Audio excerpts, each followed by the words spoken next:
Hi, my name is Chandra Jayadisha, and I'll be showcasing you what I made with my teammate Jonathan Mark for WayneHacks3, and we made the product FurniShare.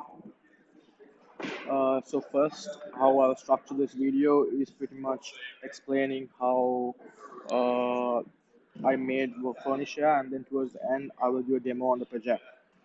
So uh, starting out, what was the problem that we tried to solve? So, millions of furniture pieces are actually wasted annually. For example, when people are moving out of their house or when they buy new furniture, they just end up throwing out furniture just into the driveway, just expecting someone to pick it up, or into dumpsters, which eventually will fill up landfill sites. For example, I've seen by myself, I'm a student, and but at the end of the year, people who do not want a couch, for example, because they are moving to a different dome or different apartment, they end up throwing the couch into a dumpster. And this sometimes these couches are really good and it can be used by someone else. So people who need affordable furniture options can use these furniture. Uh, and Yeah, so right now there's no simple platform connect for connections between these two parties. So therefore we invented FurniShare to solve this problem. So pretty much the product overview for FurniShare is that you can donate furniture easy, right? Uh, and this is our product only includes no, it does not include any payments. For example, when you are doing a furniture listing, you do not make you do not request money, so it's always the betterment of others. It's kind of a volunteering option for the users.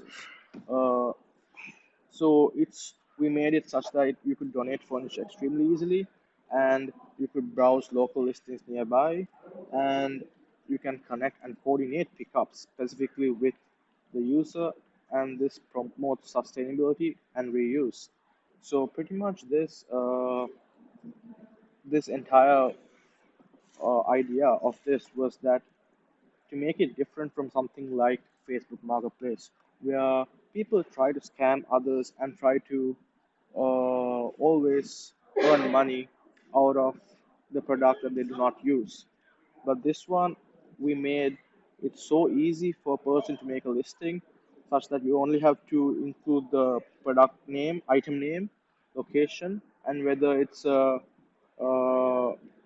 roadside pickup or you can contact the owner. So it's made into one of those options, uh, right? And so therefore, if the ability to make a listing is extremely easy, then people will more likely do listings, and then other people will be able to see this product and pick it up. So that is the basic overview of our product.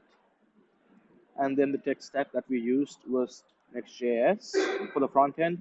For the back end, we used PostgreSQL with Neon. And for styling, we of course used Tailwind CSS. And for hosting, we used Vercel. So what me and my teammate learned throughout the entire progress of the hackathon was, of course, building friendly UIs with the front end. It was a really good experience. We learned quite a bit in doing that. And on top of that, I mainly did the back end and I helped out a bit with the front end too. While my friend worked in the front end the most, pretty much. And so, me specifically, I did a lot of serve actions in Next.js, so I learned quite a bit in that segment. And yeah, of course, I had to structure scalable databases with Neon so that I learned quite a bit there too. And of course, collaborative teamwork under pressure. We worked together on this project and we learned quite a lot. Now let's get into the demo and finish up the presentation soon. So first of all, this is our project and our project structure. and this is not this, sorry. This is our GitHub FurniShare. You can see the history, different branches, everything.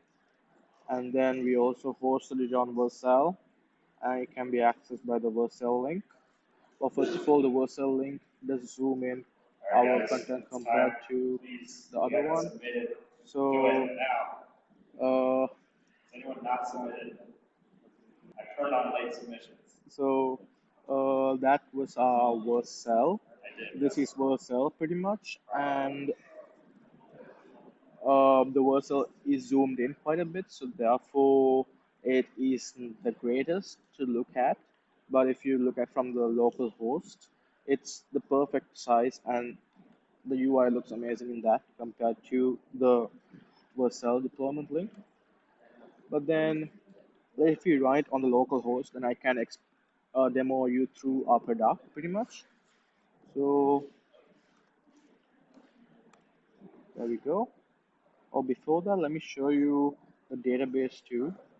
Our Neon database. This is our Neon database. We have two sample users, John Doe and Sam Smith. And so those are the two databases that we have, the users. I have made two sample users, and for furniture listings, I have made four listings, sample listings. So we have made four sample listings and two users as sample data in our database. And then I have run the local host right now. And if I reload this, the local host should load right up into our main page. So this right here, I'm gonna drop the video to right to the bottom. And this is our local host running right now. And we have, this is the home page that you get into pretty much, right? So we have this bar on the bottom, as you can see, impact people have benefited from FurniShare. It's actually just a sample thing that we have put, but we are planning to actually integrate it when people start to benefit from our product. And then you can press either get started or sign up to create an account. And if you press sign up, you can see you can enter the full name, username, password, location, and you can also enter the payment information, such as Venmo username or Cash App username. So this is something that I did not mention before. So if a person, for example, if person A lists a product in our website, and if I pick up the product for free, then if I think this product is good, I should be able to use the Venmo from person A's account and just send him a couple of bucks because I got this product for completely free, right? So that's why we have the Venmo or Cash App username. And then right now, oops, since we have already used, we already have two sample users. Let's sign in to the account uh, to see how that goes. So the sample password is ABC at 123, and sample username is JD12345, and you sign in. And it pretty much takes you into the donate page. Right, the donate page is the page where you can make a listing. So you can enter the item name, the pickup type, the location. Those are the three required fields, and then you can upload image and even write a description if you want to. So regarding the pickup type, I forgot to mention this before. You can either pick it up as a roadside pickup, or you can contact the owner. So if I take the instance that I explained before, if person A lists it as a roadside pickup, I will have to go and pick it up at that specific roadside location.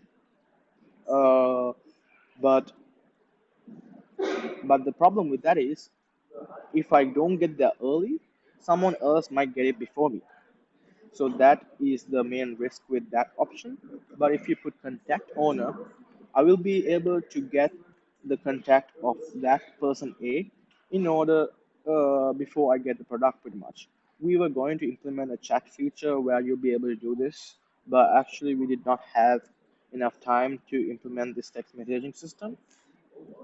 But then you can submit this and it will create a listing.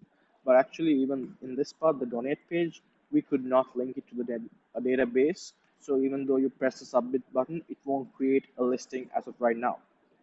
And then moving on, we have the collect page where we have all the current listings. And you can search the listing and see within a mile radius within you what listings are available.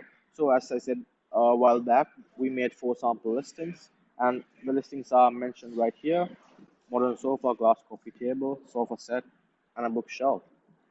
And pretty much the search functionality is implemented.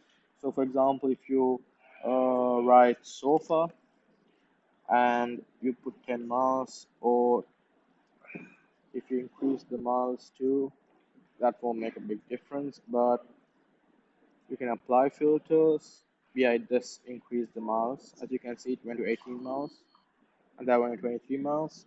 And it cuts it down to 2 products because there were 2 sofas that in our sample data set. So actually, the search radius thing isn't quite fully implemented yet too because of time constraints, of course.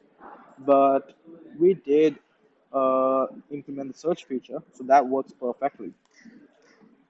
So that is pretty much our collect page. And then you can go to the home page where you can see your current listings and your past collections. If you collected something, you can see that too. So as of right now, we have not fully uh, this is all sample data, right? The wooden chair and the glass coffee table, because we don't have users, so therefore we had to put in sample data into this page. And then that's the home. And then also over here, you can add a profile picture when you're making a profile.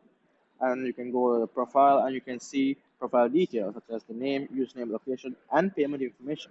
These are again sample data. And then that is pretty much all the stuff within our page website. And you can press logout, and it pretty much takes you back to the home page where you can again sign in or sign up. So that is the demo of our entire project. And we did this project thinking that this will really help people in need and not as a form of a business model exactly, but rather a model where people can help each other, where people can help each other by donating, collecting, and sharing with each other. That's why our motto, donate, collect, share, is always remembered when we made this product. So that is our product furniture, and thank you. This is our demo and presentation for WayneHacks3. Thank you.